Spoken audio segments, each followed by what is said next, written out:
কোন এক মনীষী বলেছিলেন, জীবনে সুখী হওয়ার সবচেয়ে সহজ উপায় হলো জীবনটাকে সহজভাবে দেখা, সরলভাবে পরিচালনা করা।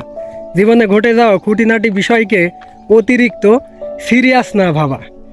আপনি যদি আপনার জীবনটাকে সহজভাবে দেখেন, সরলভাবে পরিচালনা করেন, তাহলে জীবনে আপনাকে সহজভাবে দেখবে, সরলভাবে পরিচালিত হবে।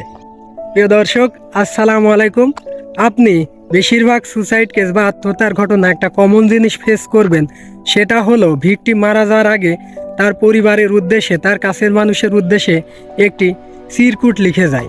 তো মেনলি চিরকুটে যেটা লেখা থাকে, বেশিরভাগ চিরকুটে, সেটা হলো ভিকটিম তার নিজেকে বারবার দোষী সাব্যস্ত করে এবং তার কাছের মানুষকে, তার পরিবারের মানুষকে সে বারবার নির্দয় ভাবে, যার জন্য সবার কাছে বারবার ক্ষমা চাইতে থাকে এবং ওই সময়টা তার জীবনটাকে অতি তুচ্ছ মনে হয়।